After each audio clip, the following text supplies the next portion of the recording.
देखो सबसे पहले बात करता हूँ रीजनिंग की। तो जो रीजनिंग में देखो सबसे पहले जो मैंने काम किया था ना, वो मैंने किया था, सबसे पहले मैंने किए थे ये जो स्लॉक्स आए थे ना, तीन या चार स्लॉक्स थे, ये मैंने अटैम्प्ट किए। ये बिल्कुल डुएबल थे, आराम से आप कर सकते थे गाइस। उसके बाद मैंने किया था ये आपका फॉरवर्ड बैकवर्ड वाला, ये भी इजी था, आराम से कर सकते थे, बिल्कुल एग्जैक्ट लिखे हुए हैं ये। ठीक है, आप ये मत सोचना कि मैं कुछ गलत बता रहा हूँ, नहीं, एग्जैक्ट जो पेपर में था ना वही मैं आपको बताऊंगा। तो स्लॉक्स में मेरे अटैम्प्ट थे 3 से 4 अटैम्प्ट, और एक क्वेश्चन आया था आपका ये फॉरवर्ड बैकवर्ड वाला, तो ये मैंने अटैम्प्ट किया है।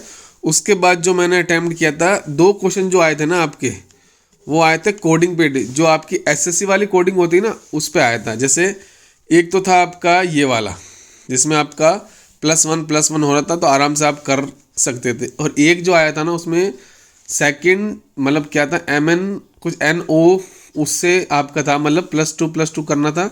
उसके बाद आराम से उसको एलिमिनेट कर सकते थे आप गाइस। ठीक है, तो एक क्वेश्चन मेरा ये था। और ठीक है, उसके बाद जो मैंने अटेम्प्ट किया था वो आपका था ये वाली एक पजल। ठीक है, इसमें आपको दे रखे थे नंबर ऑफ, ठीक है, तो इसमें 8% थे, कुछ का फेस साउथ था, कुछ का फेस नॉर्थ था, तो इजीली आप इसको बना सकते थे गाइस। 3 क्वेश्चन इसके अंदर थे। उसके बाद मैंने ऑर्डर और रैंकिंग वाला क्वेश्चन किया था। ये आपके WYZXVU, ये आपको अल्फ़ाबेट दे रखे थे, इसी रेंज में आपको बनना था। और इसमें पता है एक शायद यू का दे रखा था, सेकंड लाइटेस्ट का, और सेकंड वेटेस्ट का, मतलब सेकंड जो इसका वेट था हाईएस्ट में, उसका दे रखा था। 3 क्वेश्चन इस पे थे। उसके बाद अगर मैं बात करूँ, फिर मैंने की थी ये वाली पजल।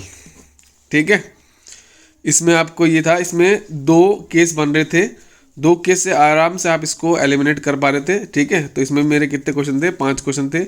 इजीली बिल्कुल यही आपका बना होगा, जो जो बना के आया थर्ड शिफ्ट वालों को पता है उन्होंने कितने अटैम्प्ट किए होंगे। उसके बाद मैंने की थी डायरेक्शन और डिस्टेंस वाला। ये थोड़ा सा पेपर क्या था, इसमें जो डायरेक्शन वाला क्वेश्चन है ना, ये थोड़ा सा लेंदी था, बिल्कुल ऐसे ही बनेगा। पूछा भी गया था, एक तो डिस्टेंस पूछी गई थी, शायद B और K की डिस्टेंस पूछी गई थी जो 4 आ रही थी, और एक जो था उसमें था कि A के E दे रखा था, उसमें डायरेक्शन थी 4 की, मतलब 3 की सिमिलर डायरेक्शन थी, और चौथे की आप करोगे तो आपका वो आंसर आ जाएगा। फिर उसके बाद मैंने किया था ये डेजिग्नेशन वाला। ये 9% दे रखे थे, कितने, 9% आपके दे रखे थे। देखो यही था, CTO दे रखा था, vice president, PH, SPM, PM, SA, LSP, SE और ST, ये पोस्ट दे रखी थी। इसी रेंज में आपका ये बनेगा गाइस। ठीक है, तो इसके भी कितने क्वेश्चन थे, 5 क्वेश्चन थे गाइस। ठीक है, ये था मोटा मोटा। अब उसके बाद मैं बात करूं, फिर जो मैंने किया था ये वाला मंथ वाला, इसमें देखो आपके 1 2 3 4 5 6 7, मतलब 7 मंथ दे रखे थे गाइस। ठीक है, उसमें उसके बाद जो आपके अल्फ़ाबेट दे रखे, WXVYTSU, ये दे रखे थे। उसके बाद जो ये डबल वेरिएबल था, इसमें ये देखो मून, डायमंड, ओपल, कोराल, ये एमीरेंट या एम्बिलेंट कुछ ऐसा था, फिर पर्ल और जेड, ये आपके दे रखे थे। इसी रेंज में आपका ही बना गया था। उसके बाद जो मैंने किया था, फिर मैंने किया था ये ब्लड रिलेशन। ठीक है, ब्लड रिलेशन के 3 क्वेश्चन थे, तो आराम से इसको बना पा रहे थे गाइस।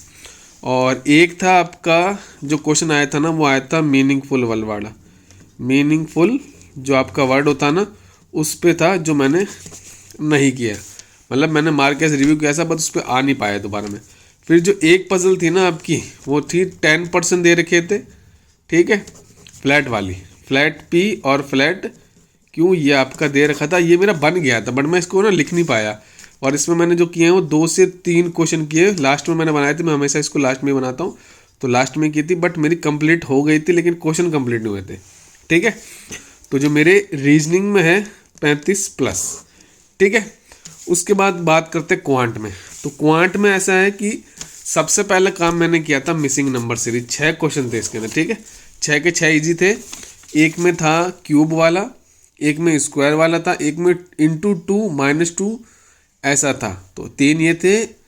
और एक शायद डबल डिफरेंस वाली थी, वो थी एक, मुझे याद नहीं आ रही। तो 6 क्वेश्चन थे। क्वाड्रिक क्वेश्चन के आपके 5 से 6 क्वेश्चन थे, इजीली आप इसको बना पा रहे थे गाइस।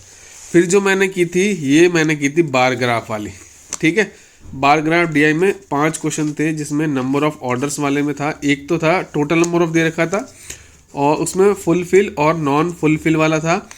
और ये था, तो आराम से कर लेते। एक में क्या था, एक्स और बी का कुछ दे रखा था रेशो, तो एक्स का टोटल निकालना था। एक में शायद चेन्नई गोवा का आंसर निकालना था, तो वो बन गया था। मतलब 500 क्वेश्चन मैंने इसके बना लिए थे। फिर मैंने किया था टेबल डीआई कैशलेट। हाँ, टेबल डीआई की बात कर ले सबसे पहले। टेबल डीआई में मेरे 6 क्वेश्चन थे, ये 6 के 6 मैंने बनाए हैं।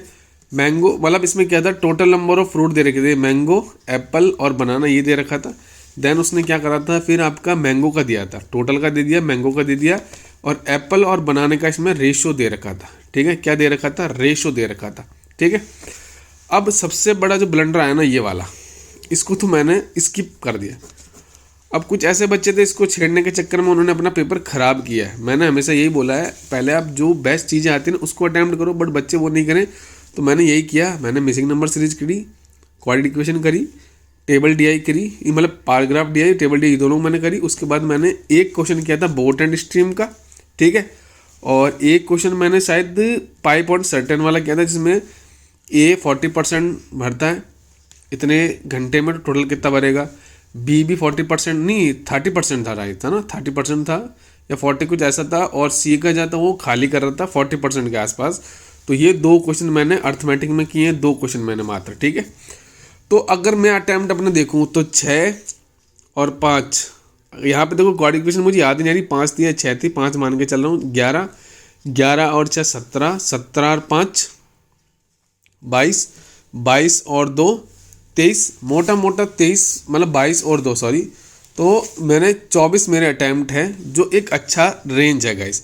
अब अगर मैं बात करूँ गुड अटैम्प्ट की, तो गुड अटैम्प्ट आपका क्या है पता है, गुड अटैम्प्ट अभी क्या मेरे पास क्या है, पेन टैब है नहीं अभी ना, तो मैं एडजस्ट कर रहा हूँ इसको बनाने की। ठीक है, तो गुड अटैम्प्ट की देखो मोटा मोटा जो एक्सपेक्टेड कट ऑफ है वो तो मैं कल आपको बताऊंगा डीपली, बट गुड अटैम्प्ट की अगर मैं बात करूँ तो अगर आपके 50 से लेके 55 भी है विद 100% एक्यूरेसी, ठीक है, 100% एक्यूरेसी, तो आप बिल्कुल सेफ जोन में हो। बाकी पूरा जो डिस्कशन है वो दोनों डे की शिफ्टों के हिसाब से मैं देखूंगा, कल का एनालिसिस भी करूंगा। आज जो मेरा था वो मैंने करके बता दिया। बाकी किसी शिफ्ट को मैं हार्ड नहीं बोलूँगा, किसी शिफ्ट को मैं ईजी नहीं बोलूँगा। कंप्लीट एनालिसिस करने के बाद जो मेरे स्टूडेंट्स हैं उनसे बात करने के बाद आपको बता पाऊंगा कि कौन सी शिफ्ट इजी थी, कौन सी शिफ्ट हार्ड थी, और क्या एक्सपेक्टेड कट ऑफ रहेगी गाइस। ठीक है, बाकी मिलते हैं नेक्स्ट वीडियो में। Thank you and best of luck.